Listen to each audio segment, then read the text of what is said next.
y amanece en Asia. Así cae la tarde en el continente americano y transcurre la noche y el amanecer en el resto del mundo. La tarde fin de semana. Al aire ya una nueva emisión de la tarde fin de semana por NTN 24, el canal de las Américas. Sean todos bienvenidos. Fue ajusticiado el policía rebelde venezolano Óscar Pérez. Pruebas de una presunta ejecución extrajudicial serán presentadas este lunes ante la Corte Penal Internacional. Fin de la era Macri en Argentina. Hoy el presidente saliente, Mauricio Macri, y el mandatario entrante, Alberto Fernández, asistieron juntos a una misa. Bogotá se llenó de música y arte con el concierto Canto por Colombia en respaldo a las protestas sociales de las últimas semanas. En minutos analizamos en qué va la conversación nacional entre el gobierno y los líderes del paro nacional.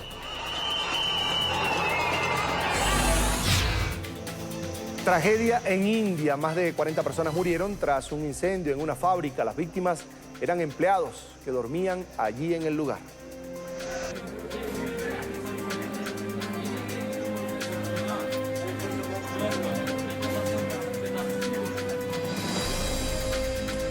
Los saludo como siempre Carlos Eduardo Sánchez. Es un gusto que nos acompañen hoy aquí en la tarde fin de semana. Recuerden que estamos en Twitter, estamos como @latardenetn24 y mi cuenta personal @CESánchezM. Comenzamos. El diario El Mundo de España reveló nuevos elementos sobre el operativo del régimen venezolano que terminó con la vida del piloto Óscar Pérez y un grupo de uniformados sublevados. Esto ocurrió en enero del 2018.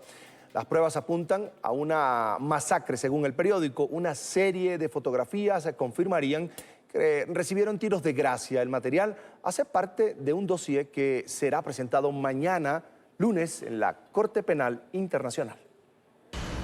La Corte Penal Internacional recibirá en las próximas horas una nueva demanda que evidencia las violaciones a los derechos humanos en Venezuela. El exdiputado Wilmer Azuelaje llevará ante el tribunal más pruebas de que Óscar Pérez y su grupo de policías sublevados fueron asesinados por el régimen. Para ello presentará una serie de fotografías que no se conocían hasta el momento de los cuerpos de los uniformados. Según se evidencia en las instantáneas publicadas por el diario El Mundo de España, todos los sublevados tienen heridas tipo que coincide con tiros de gracia. Estas dos imágenes del cuerpo del ex integrante del 6CPC, así como la de los demás uniformados que le dieron la espalda a Nicolás Maduro.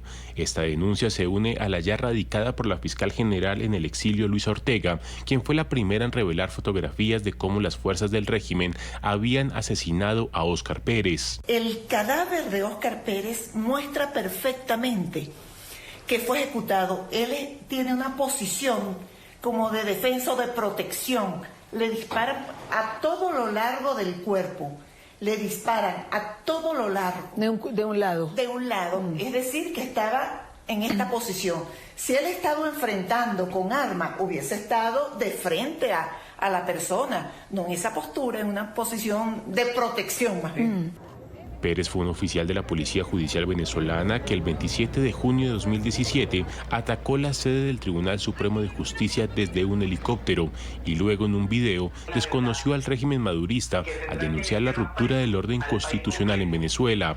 Fue asesinado junto a un grupo de uniformados rebeldes en el Junquito el 15 de enero de 2018. Son las 4 minutos de la tarde en Bogotá, Quito y Lima, también en la costa este de los Estados Unidos. Cambiamos de tema. En un anticipo de la ceremonia de traspaso del poder en Argentina, Mauricio Macri y Alberto Fernández participaron de una misa por la unidad y la paz. Ambos líderes llegaron acompañados de sus esposas. En su recorrido hacia sus puestos aprovecharon para saludar a varias personas que se agolparon allí en el lugar. El acto religioso fue celebrado a las afueras de la ciudad de Buenos Aires, en la Basílica de Nuestra Señora de Luján. Es considerada la patrona de Argentina.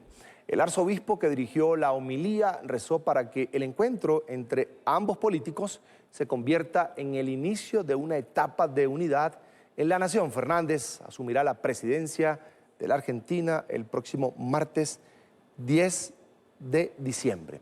Y esto es lo que se ha prometido por parte del gobierno saliente, en este caso que encabeza Mauricio Macri. Ha prometido una oposición esta vez constructiva y no destructiva, desde el primer momento que Mauricio Macri perdió las elecciones ante Alberto Fernández.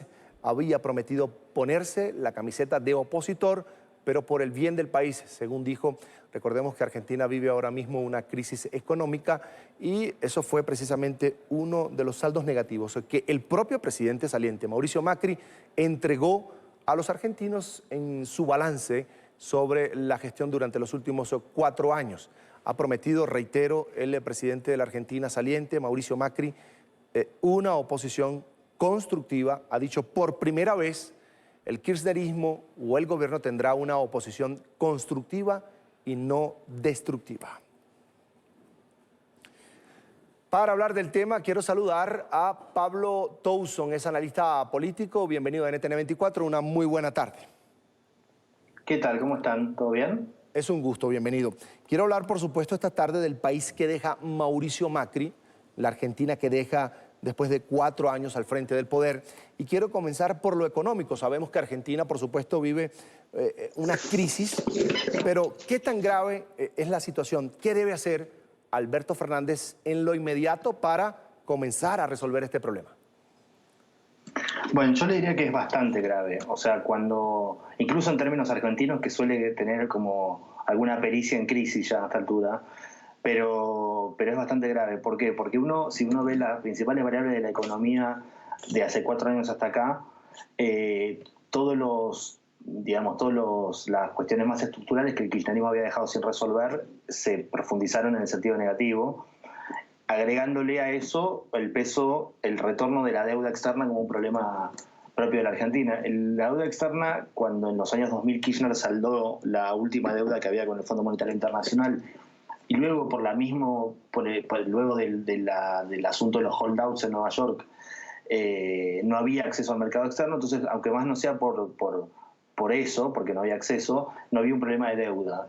Cuando el macrismo llega al poder, asume que hay una oportunidad en esa no deuda y toma mucha deuda, primero del sector privado y luego, a partir de cuando llega lo que el gobierno denominó la tormenta, del sector multilateral en el Fondo Monetario. Entonces, lo que hay hoy es una especie de suma de los problemas acumulados que ya venían de la época anterior, que tampoco los inventó Macri, alguna corrección tarifaria, alguna cuestión que sí se modificó en estos años, pero muy poco, y más inflación, más desocupación y más pobreza y con más deuda. Entonces el balance económico es bastante malo y yo creo que eso explica el resultado de las elecciones, no otra cosa. Macri hasta hace 2 años había ganado las elecciones, incluso contra Cristina Fernández de Kirchner, la elección de medio término de diputados.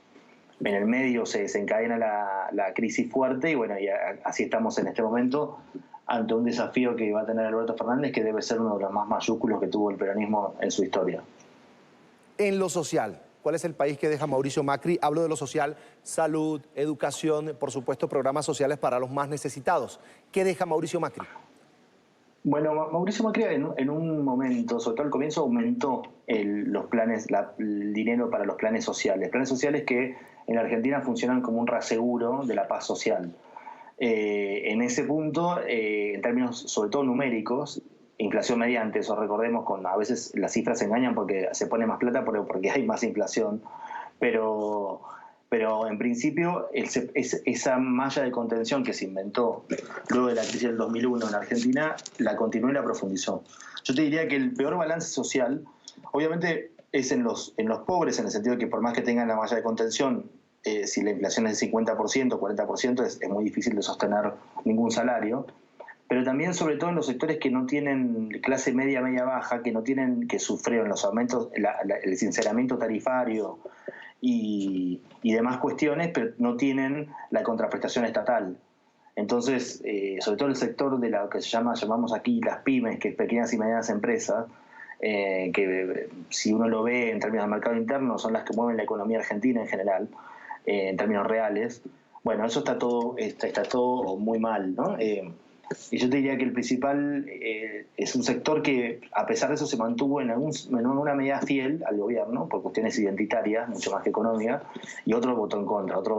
Hay un sector que acompañó a Macri sin ser macrista, digamos, o que acompañaba otras opciones, pero que decidió por Macri, que esta vez lo abandonó. Y que en un principio optó por el candidato Arabañi y luego en la primera vuelta optó, yo creo, mayoritariamente por Alberto Fernández. Sobre todo por esto, por una cuestión de la economía. Ahora, quiero pasar a un tema que también es sensible para las familias, para los padres de familia, para los jóvenes, la seguridad ciudadana. ¿Cómo está Argentina en cuanto a seguridad ciudadana, en cuanto a narcotráfico, microtráfico?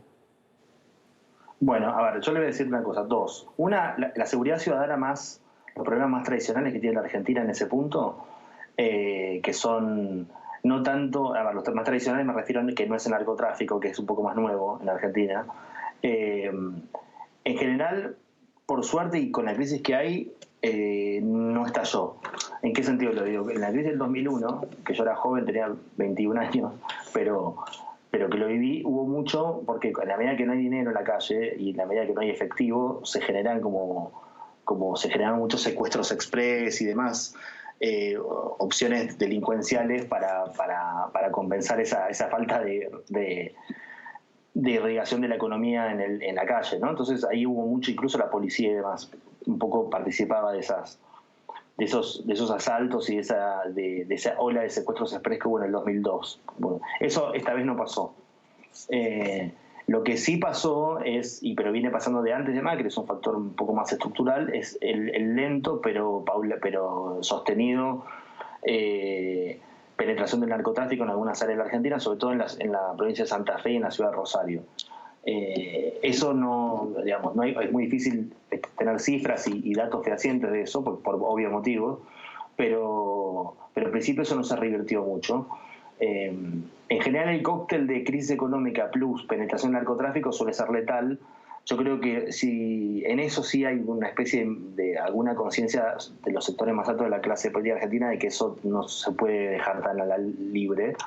Pero bueno, la verdad es que ahora hay una transición, va a haber políticas de seguridad muy diferentes. Todavía no se sabe muy bien en qué va a consistir la nueva política de seguridad, así que todavía es una incógnita eso. Lo que sí es verdad es que no hay una ola de delincuencia parecida a la crisis anterior, que fue en el 2001-2002. Pablo, quiero cerrar con un comentario tuyo, por supuesto, sobre este punto. Hoy, ambos presidentes, el presidente saliente, Mauricio Macri, el presidente entrante, asume el poder el próximo martes, Alberto Fernández, asistieron a una misa por la unidad y la paz. Ese es el mensaje que quieren y necesitan, además, los argentinos en este momento. De hecho, Macri ya prometió una oposición constructiva y no destructiva. Yo creo que más que nunca, digamos. La Argentina logró una cuestión que impensada este año, que es que primero la unidad del peronismo, que estaba partido en 2 o 3 pedazos, basado en que Cristina se corrió de la centralidad formal del poder y habilitó una transición en Alberto Fernández, si bien ella va a seguir estando de vice y va a tener opinión y poder, pero bueno, eso era un poco su candidatura, lo que obturaba la unidad del peronismo. Y el macrismo, a su vez, logró, pese a todos estos resultados económicos que hablamos, obtener 40 puntos de los votos. Con lo cual el sistema político, dentro de todo, y con estos gestos que vimos en Luján y que vimos luego el día después de la elección de Alberto, donde se juntaron también Macri y Alberto, es como un intento de señal de estabilidad en el marco de una situación económica que es muy, muy preocupante. Yo te diría hoy que está más ordenada la política en Argentina que la economía, mucho más. Cuando en algunos países pasa al revés, ¿no? O que te diría la calle está más ordenada la calle y la sociedad que la economía. Cuando en muchos países de América Latina pasa diferente, ¿no? Que es altas movilizaciones populares. En Argentina hoy hay, pero más sobre todo ligada a los sectores que están en institucionales. Digamos, no hay esas escenas que supo haber en Argentina muchas veces de descontrol social, ¿no? Y eso yo creo que es por lo que se logró en este intento de la política de darle un cauce al descontento popular vía las elecciones y vía estos gestos como el de hoy de Luján. Bien, quiero agradecer a Pablo Toussaint, ese analista político, por haber compartido estos minutos con nosotros aquí en NTN 24. Pablo, una feliz tarde en Buenos Aires. Bueno, muchas gracias a ustedes. Hasta pronto. Vamos así a la primera pausa para comerciales. Y más de 60 artistas se unieron a las marchas con el concierto Un Canto por Colombia. Así expresan su apoyo a las movilizaciones sociales de los últimos días. La noticia con nuestro periodista en Bogotá, Juan Camilo Ramírez. Juan, buena tarde, adelante. Hola Carlos, buenas tardes. Mire, yo los saludo desde el norte de Bogotá, la capital colombiana. A esta hora ya comienzan a dispersarse las personas que asistieron a esta manifestación, este concierto que recorrió varios kilómetros por la carrera séptima, una de las más emblemáticas de Bogotá. Como ustedes lo pueden ver, a esta hora en Bogotá está lloviendo. Sin embargo, esto no fue impedimento para que las personas permanecieran en este sitio. Hay que decirlo, es que a esta jornada de movilizaciones se sumaron por lo menos 44 estrellas de la música y de la actuación de Colombia. Las personas llegaron hasta este punto en una carroza, en una tarima móvil. Aquí encontraron una tarima fija, estuvieron unos cuantos minutos y se retiraron a esta hora ya. Y en medio de la lluvia los manifestantes comienzan entonces a salir de este sitio. Estamos en la 85 con 15, esta es la zona rosa de Bogotá, en donde se concentró y donde finalizó la manifestación que comenzó hacia las 9 de la mañana hora de Colombia. Fue un concierto, como le decíamos, móvil, tuvo 3 paradas, miles de personas que participaron en esta jornada y a esta hora ya entonces comienza a terminar este concierto móvil, esta manifestación. Nosotros seguiremos atentos entonces al desenlace de la situación aquí en la capital colombiana. De momento es la información. Juan Camilo Ramírez para la tarde de NTN 24, el canal de las Américas. Juan Camilo, gracias. Una feliz tarde para ti, por supuesto, en la capital colombiana. 2 semanas cumple la gran mesa de conversación nacional en Colombia que instaló el gobierno en medio del paro nacional. Los diferentes encuentros han derivado en importantes decisiones en temas como educación, empleo juvenil y economía. Además, fue instalada una mesa exploratoria con los integrantes del Comité del Paro y la próxima semana van a analizar punto por punto su pliego de peticiones. 18 días cumple el paro nacional y 14 días la gran conversación nacional. 2 semanas en las que el gobierno se ha sentado con estudiantes, empresarios, profesores, ambientalistas, empleados y empleadores, además de la Iglesia Católica, entre otros sectores. En total 5 mesas, incluyendo la exploratoria que recientemente anunció con quienes conforman el Comité del Paro. Queremos conocer a profundidad cada uno de estos temas para poder responsablemente abordar una discusión. Es simplemente un diálogo, una conversación, a lo cual nosotros le estamos exigiendo que realmente nos sentemos a negociar. Educación. En materia de educación, el presidente anunció la transformación del ICETEX para que tenga mejores plazos y tasas para los estudiantes. Continuamos con mayor celeridad y tendremos reunión la semana entrante sobre este tema en particular del plan de alivios.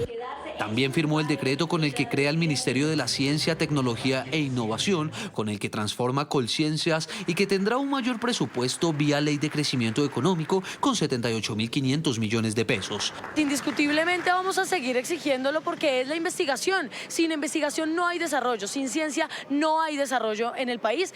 Además, objetó el artículo 44 de la Ley de Presupuesto que permitía que con recursos de la educación se pagaran fallos proferidos en contra del Estado. Empleo. En materia de empleo, el gobierno incluyó en la reforma de crecimiento económico un artículo que genera incentivos tributarios a las empresas que contraten a jóvenes entre los 18 y 28 años. Y también figura la aceleración en la construcción de vías terciarias que generen empleo local o regional. Nosotros seguimos trabajando para Colombia, pensando en el pueblo colombiano y no gobernando para las encuestas. Economía. En dicho proyecto, que es tramitado en el Congreso, también aparece una reducción de aportes a la salud de pensionados, del 12 al 4% de forma gradual. Y frente a la economía de los pequeños comerciantes que han resultado afectados por el vandalismo o dificultades derivadas de las movilizaciones, anunció una línea de créditos subsidiados para solventar las pérdidas. El próximo miércoles, el gobierno de Colombia y los miembros del Comité del Paro se van a reunir una vez más en busca de una ruta clara que permita llegar a consensos. Para líderes de la protesta debe hablarse de negociación, pero el Ejecutivo insiste en que es una conversación. Analistas coincidieron en que se debe llegar cuanto antes a una metodología que permita que el diálogo fluya. El Comité del Paro prepara un documento que presentará este miércoles al Gobierno Nacional, con el que buscará consensos en una mesa exploratoria de conversación que recientemente fue anunciada. Los moderadores del gobierno cuestionaron que el comité agregue cada día más puntos a su pliego de peticiones. Pidieron claridad en sus demandas. Y obviamente que se les ha solicitado precisar cada punto para que esto no se vuelva un acordeón que se abre y se cierra.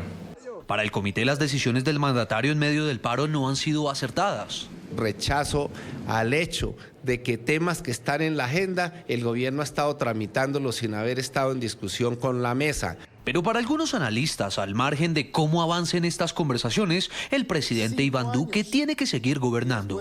Hay exigencias que están planteadas que tienen unas implicaciones presupuestales y todo lo que se está, digamos, reivindicando en este momento seguramente no va a ser posible de ser realizable y de cumplirse en el corto plazo. Desde otra orilla política hay quienes aseguran que la premisa debería ser negociar con quienes promueven el paro antes de cualquier decisión.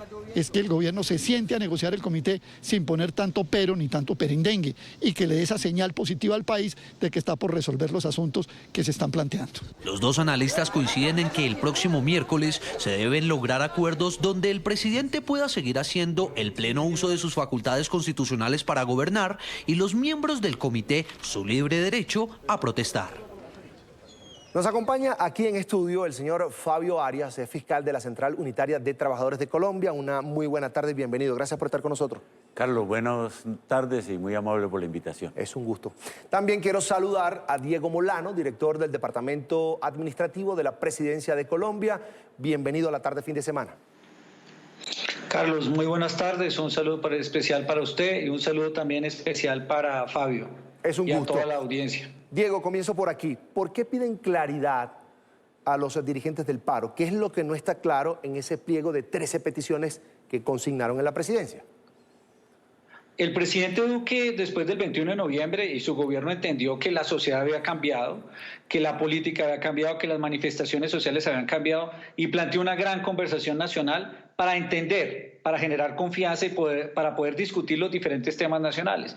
Se plantearon temas para que los jóvenes, los estudiantes, los trabajadores pudieran ser oídos y de alguna forma sentarnos a resolver esos problemas. En el caso particular del Comité del Paro, se ha planteado que ellos hagan parte de esa conversación. Ellos han señalado que quieren una mesa exclusiva y frente a esa mesa hemos recibido un listado de 13 temas ante los cuales en varias oportunidades hemos ya sentado a discutir con ellos y les hemos pedido que especifiquen claramente y precisen cuál es el alcance de esos 13 puntos para que con la voluntad que ha señalado el presidente Duque nos sentemos a encontrar puntos de solución y caminos de acción frente a esos requerimientos y podamos definir cuál es el rol de gobierno, qué se puede alcanzar y qué no. El primer punto de este pliego es retirar el proyecto de ley de reforma tributaria. Ya fue aprobado en primera discusión, ¿cierto? Sí, señor. Ahora llamado por el Gobierno Nacional ley de crecimiento, que incluiría 3 días sin cobro de IVA al año, la devolución del impuesto de valor agregado a las familias más vulnerables y la reducción de aportes de salud para los pensionados. ¿Por qué oponerse a un proyecto de ley, señor Fabio, que de alguna manera tiene una carga de beneficios sociales para los colombianos? Bueno, el problema de la reforma tributaria es que la declaró inexequible la Corte Constitucional, les ha tocado tramitar otra, y a esa otra le han agregado estos asuntos para tratar de mitigar las críticas y las observaciones de fondo que le tenemos nosotros a la reforma. El problema es este, sí. En términos de plata.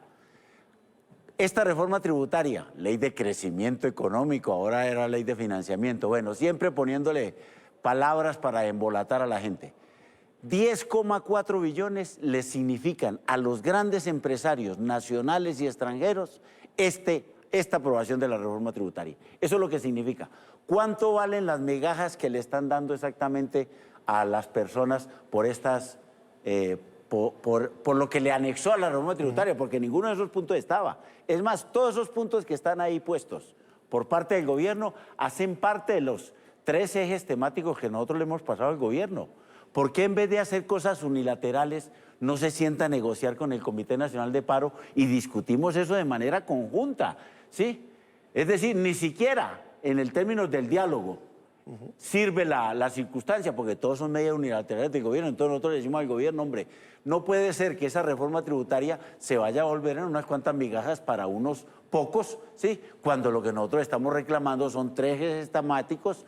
Bien lo reconoce el gobierno que la agenda cambió. Bueno, sea coherente y consecuente de que la agenda cambió. Si la agenda cambió, revisemos en detalle el Comité Nacional de Paro y pongámonos a discutir punto por punto. Lo que le hemos pedido al gobierno para la reunión del próximo miércoles son 2 cosas.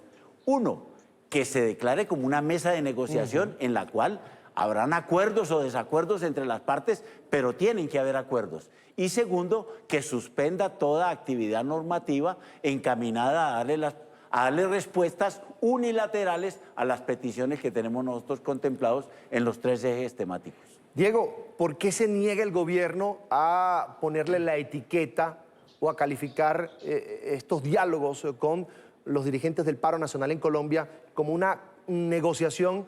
El gobierno insiste, el presidente insiste que es una conversación. ¿Cuál es la diferencia?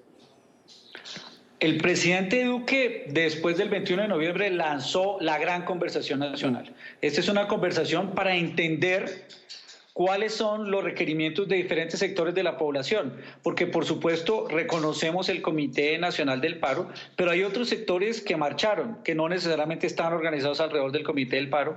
Hay otros sectores que no marcharon, pero que también han dicho queremos tener voz en esta discusión, y el interés de esta conversación es que podamos tener voz y darle voz a los estudiantes, a los jóvenes, a los que marcharon, a los que no marcharon. Es claro que el Comité del Paro ha reconocido que el gobierno, por supuesto, tiene su conversación nacional, pero ellos quieren una mesa exclusiva y a lo cual ha señalado el presidente Duque que no debería ser exclusiva, sino interpretar otros sectores de la vida nacional. Particularmente, por ejemplo, en el caso de la reforma de crecimiento económico. Primero, esta no es una ley nueva, esta ley ya había sido aprobada el año anterior y a lo largo de este año ha demostrado sus resultados. Ha permitido un crecimiento económico, en este caso más del 3%, lo cual es positivo para la ciudad. Segundo, ha permitido mayor recaudo tributario. Y lo tercero, ha permitido una mayor inversión. Eso ha permitido que hoy Colombia tenga una situación económica positiva. Es claro que la Corte Constitucional declaró que esta ley es inexequible por vicios de forma y dio un plazo hasta el próximo 31 de diciembre. Por lo tanto, en este momento, la discusión es competencia del Congreso de la República. No es una decisión exclusiva del gobierno nacional retirar la reforma. Ha sido el Congreso el que en este momento ha iniciado ese debate y va al primer debate. Un planteamiento inicial es por qué nosotros tenemos importancia en definir qué vamos a discutir en cada uno de los temas, cuál es el alcance, porque uno no se puede sentar a encontrar soluciones a acuerdos cuando no tiene claridad de cuáles son los alcances y si deben estar otros sectores involucrados. Pongo el caso particular de esta reforma. Esta ya no es una decisión unilateral del presidente y del Ejecutivo, es una decisión que hoy está en manos del Congreso por una decisión judicial. No puede el gobierno decir, sentado unilateralmente en una mesa, retiro esta reforma porque es una solicitud del Comité del Paro. Aquí ya hay otros sectores involucrados y por eso hemos hablado de que no puede ser una mesa exclusiva. Y en este caso tenemos toda la voluntad de revisar los 13 puntos, por eso lo que señalábamos era conociendo a profundidad el listado de los 13 puntos, cuáles son los requerimientos exactos, nos sentamos a tener un diálogo y a encontrar qué cosas se pueden discutir, qué soluciones le podemos dar. Esa es la voluntad que tiene el presidente Duque, que ha señalado en su conversación nacional, y ahora estamos buscando espacios y caminos con el Comité del Paro para poder encontrar soluciones, discutirlas alrededor de los requerimientos que ellos van a especificar en el documento que traigan el próximo martes. Señor Fabio, ¿ustedes insisten en que sí se puede modificar esa ley de reforma tributaria? Claro. El gobierno, tanto es así que el gobierno le está metiendo otras cosas a la reforma tributaria. Así como le puede poner, le puede quitar. Eso en la vida es así de concreto.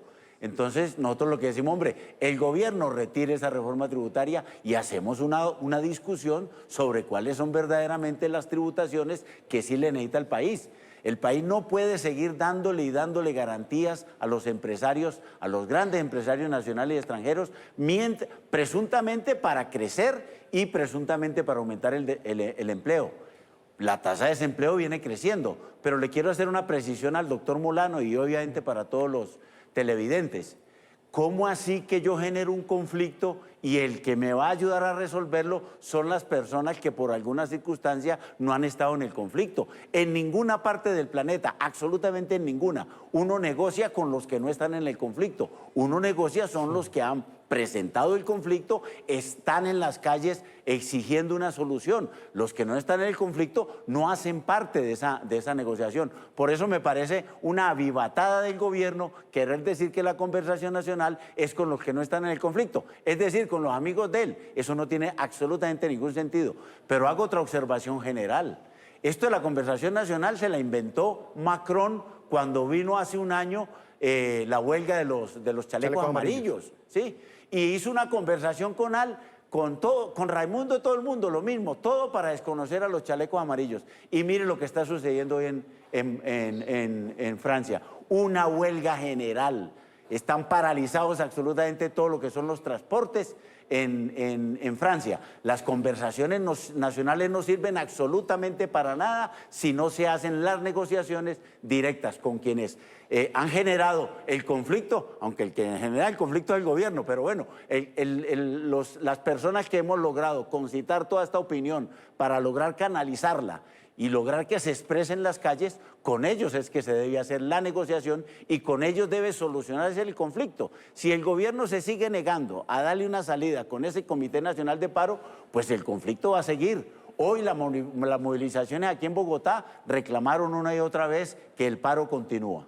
Ahora, quiero pasar a punto 5.6 de este pliego de peticiones, no presentar la reforma pensional. Dígame, Diego. No, solo para hacer una invitación a Fabio. Adelante. Aquí lo que tenemos que pensar es en Colombia. Por supuesto. La ley de reforma tributaria que usted señala, esa ley sigue vigente. De hecho, lo que señaló la Corte Constitucional es que esa ley está vigente hasta el 31 de diciembre de este año y que debería tramitarse la nueva ley con las modificaciones porque fue un vicio de forma, no un problema de contenido de la reforma al interior del Congreso. Sí, como se ha señalado, el gobierno considera que esa ley ha traído unos beneficios positivos de crecimiento económico, de mayor recaudo, y ahora incluye unos beneficios sociales. Por ejemplo, eso significa que el presidente Duque sí está oyendo a la ciudadanía. En las reuniones de la semana pasada se oyó a los estudiantes de la necesidad Molano, y a los pero jóvenes son de más decisiones empleo para jóvenes. unilaterales. ¿Por qué no las conversamos en el Comité Nacional de Paro? Sí, por eso yo le hago una invitación, Fabio. Hoy está en discusión esta semana aún la reforma. Eso ya no es de competencia únicamente del Ejecutivo, sino está en el Congreso. Sí, el Ejecutivo es el que la promueve en el Congreso.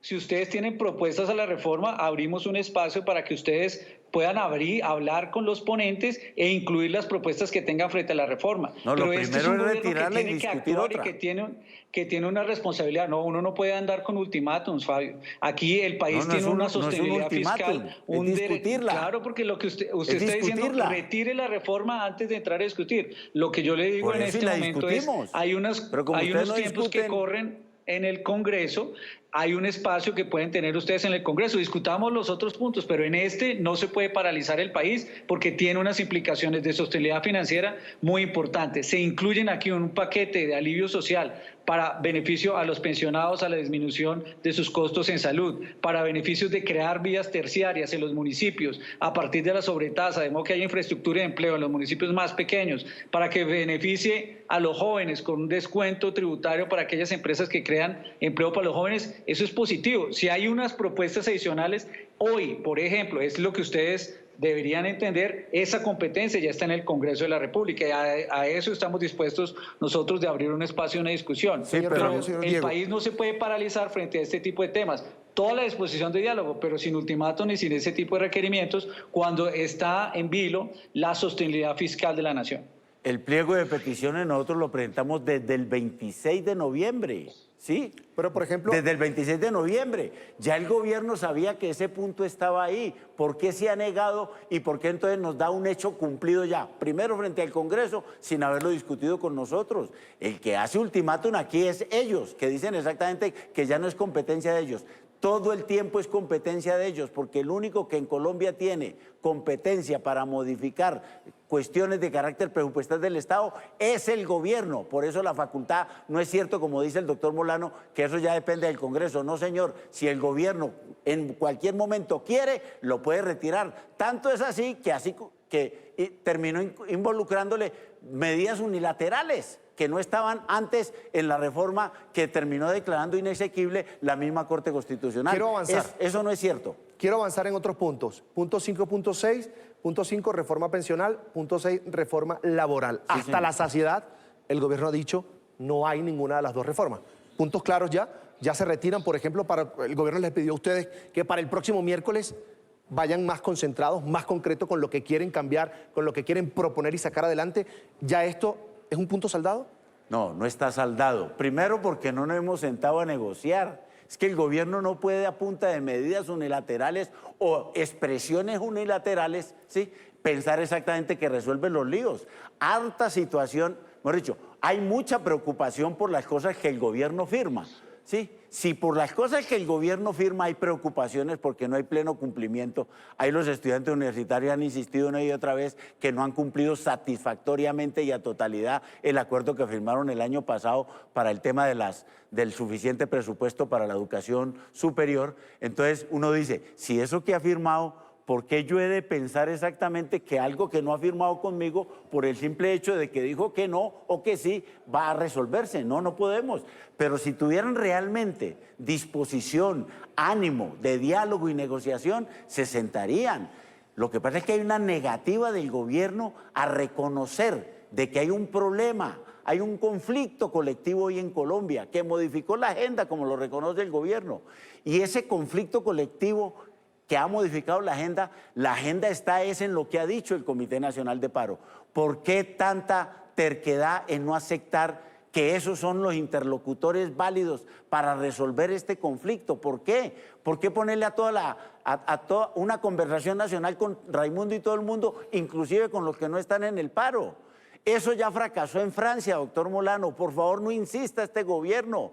Hoy tienen una huelga general. En la medida en que ustedes no le den respuesta, desafortunadamente, y no este no es un ultimátum ni nada de esa cuestión, pero la vida enseña que en la medida en que usted no responda por algunas peticiones, se le puede ir creciendo, ahí sí como se dice en el coloquio, en la forma coloquial, se le puede ir creciendo el enano. Y entonces las circunstancias a las cuales ustedes estarían abocados van a ser superiores y en mayores dificultades que las que hoy tenemos. La invitación al gobierno es que el miércoles que nos reunimos, verdaderamente esa sea una mesa de negociación con el Comité Nacional de Paro y discutamos los 3 ejes temáticos planteados en el pliego de peticiones que le presentamos al propio presidente de la República, Iván Duque, el pasado 26 de noviembre. Hay quienes opinan, señor Molano, señor Fabio, que hay que meterle también gente a esta conversación. Y cuando dicen gente se refieren a los ciudadanos que, por ejemplo, hoy andaban en las calles de Bogotá caminando, que no tienen nada que ver con las centrales obreras, que no tienen nada que ver con el gobierno, pero están con respaldando indígenas. el paro,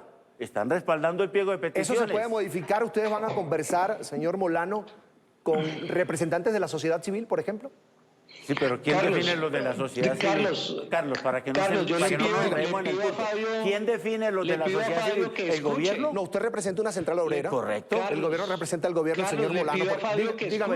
Dígame. No, le pido a Fabio que escuche porque se da cuenta entonces usted cuál es la... Claro. Por eso hice la aclaratoria, abrí un paréntesis y dije, usted representa una central obrera. Aquí lo fundamental es que en la conversación nacional que ha planteado el presidente Duque quiere escuchar a diferentes sectores que han planteado inquietudes, pero también reconocemos en el Comité del Paro que han planteado 13 solicitudes. Yo solo quisiera aclarar, no es cierto que no nos hubiéramos reunido. El presidente Duque lo recibió ellos el 26 de noviembre, nos delegó al embajador Angelino Garzón y a mí, y en 3 ocasiones nos hemos reunido a buscar encontrar caminos de solución. Hay una gran discusión en torno a si es una mesa de negociación, es una mesa de conversación, pero lo fundamental es la voluntad política de encontrar soluciones y de escucharnos, porque si no nos escuchamos y precisamos de qué queremos hablar, aquí no podemos sentarnos en una mesa a hablar de lo divino y lo humano, de 13 temas que tocan todos los temas de la vida nacional, y que se precisaron los 13 ejes, pero usted les hizo una pregunta muy importante, Carlos. Dice usted, reforma laboral y reforma pensional. Bueno, ¿qué específicamente vamos a hablar? Porque lo señalan ellos ahí. Pero es que usted no ha querido que eso sea una mesa de negociación. Entonces, ¿cómo vamos a saber qué es y qué no es? Y dentro de esos temas no se ha planteado nada más. El gobierno hoy, dígame si usted, Fabio, conoce un documento que diga esta es la propuesta de reforma pensional o reforma laboral del gobierno nacional. Conozco las declaraciones de la ministra de Trabajo y del ministro de Hacienda señalando los criterios para una y otra reforma. Ahí están. Lo que estamos pidiendo es específica. Y el gobierno no ha dicho de que esos no sean los criterios. Entonces, Carlos, si usted ve en este momento qué es lo que nosotros queremos plantear, lo que queremos es decirle esos 13 puntos, precisen específicamente cuáles son las propuestas, cuáles son los temas y dónde se deben discutir, porque lo debemos hacer con responsabilidad. ¿Cómo así que dónde se deben discutir? En la negociación entre ustedes, los delegados que puso el gobierno y el Comité Nacional de Paro. Si usted está pensando en otro, entonces no tenemos ninguna opción de sentarnos. Por favor, ¿Cómo así que en otra parte? Yo le pido escuchar. Le voy a poner un ejemplo. Hablemos de este tema de la reforma laboral y la reforma pensional. Dicen los miembros del Comité de Paro, la reforma laboral y la reforma pensional debe discutirse en una mesa exclusiva de negociación solo con nosotros. ¿Sí? La pregunta que yo les hago, ¿qué hacemos con la mesa de concertación salarial que ha sido definida por ley, donde están los sindicatos, donde están las empresas, donde están los trabajadores, donde legalmente e institucionalmente se ha planteado que se dé esa discusión? ¿Solo lo discutimos con ustedes? ¿No se involucran a los empresarios en una reforma tan importante? Esa es una decisión de fondo. O sea, tenemos que discutir los temas únicamente con ustedes cuando, por ejemplo, la reforma laboral y la reforma pensional tiene implicaciones en otros sectores de la vida y hay otras instituciones creadas para eso. Por eso aquí el tema de la negociación o no es un tema semántico, es precisamente sentamos a hacerlo y estamos dispuestos a hacerlo, sentarnos a hablar, pero que nos escuchen de lado y lado, porque lo que no puede haber es imposiciones y nos digan, en esta mesa discutimos todo y no se puede hablar con nadie más. Entonces, vamos a hablar de educación y no podemos involucrar a los rectores y no podemos involucrar a los alcaldes que tienen que ver con la ejecución de estos temas. La reforma laboral y pensional no tienen nada que ver los alcaldes. Diego, tengo que diga cosas que no corresponden, doctor Diego. Tengo que ir cerrando, se me acaba el tiempo, Diego, y quiero tocar el tema del aumento salarial. Tú lo dijiste muy bien, este conflicto social en Colombia coincide con la discusión del aumento salarial para el próximo año. ¿Cuánto están pidiendo ustedes? No, esa es una decisión que estamos coordinando toda la bancada sindical, es decir, las 3 centrales sindicales y las 2 confederaciones. ¿No hay una propuesta concreta todavía? Bueno, la vamos a presentar el martes. Obviamente estamos discutiendo entre las centrales para llevar primero una propuesta unificada. Dame un rango, 8, 10, ¿cuánto porcentaje? No. ¿No puede? No, porque la estamos discutiendo. Haría yo mal exactamente en una cuestión que todavía estamos en el terreno de ponernos de acuerdo, de ponerme a decir en qué rangos estamos. Le haría una cuestión de que no es conveniente para quienes la estamos discutiendo. Sí. Pero con absoluta seguridad que lo que estamos diciendo es que el poder adquisitivo de los salarios y especialmente el salario mínimo, que es el más vulnerable, no puede seguir siendo tratado como lo tratan empresarios y gobiernos, con unas cuentas ahí un poco tecnocráticas de que el índice de inflación, de que la productividad laboral y ya se inventaron entonces otra fórmula para que eso apareciera bien chiquito, ¿sí? De tal manera que nos dejan a nosotros sin la posibilidad de otros elementos que se tenían, también muy técnicos, pudiera ser mucho mayor. Dígame. Entonces, hoy no hay acuerdo. Lo que se sabe de antemano es que en el tema de la productividad laboral tenemos una diferencia de 3 puntos. Porque nosotros decimos, según el Departamento Nacional de Planeación, la productividad laboral es de 3,2. Y según el DANE, que es mediante la metodología de la OCDE, porque ahora estamos en ese sistema, es escasamente 0,21. Entonces tenemos de entrada 3 puntos que piensan exactamente quitarnos por la vía exactamente de unas medidas tecnocráticas que obviamente solamente esconden de que no se le reconozca al trabajador el esfuerzo que ha hecho. Por una sencilla razón. El gobierno dice, crece la economía, el número de ocupados baja, ¿sí? Y el desempleo crece porque se destruyen empleos.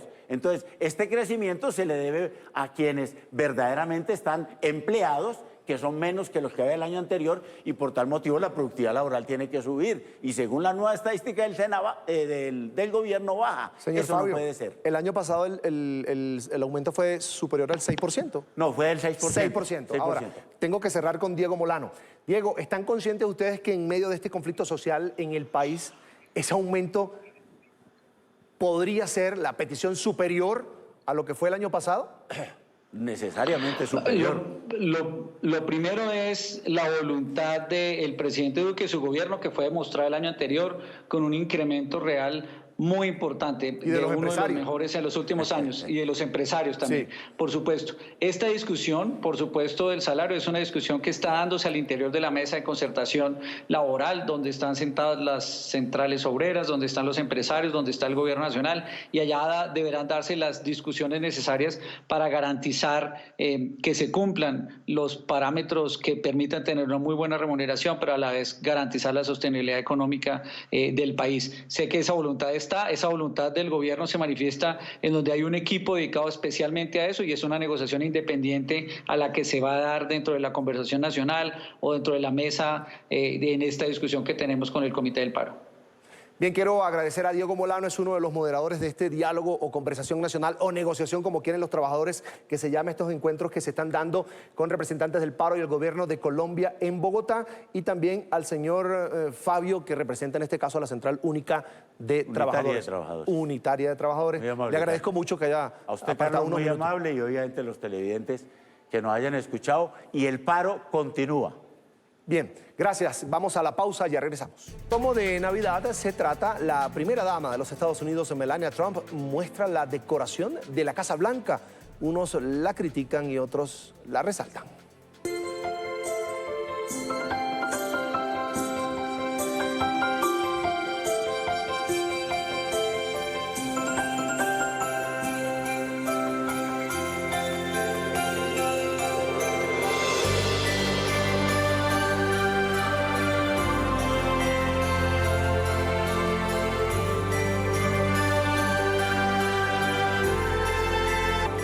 Así llegamos al final. Recuerde seguirnos en Twitter. Estamos como @latardenetn24 y mi cuenta personal @CESánchezM. Gracias por acompañarnos. Tengan todos una feliz semana.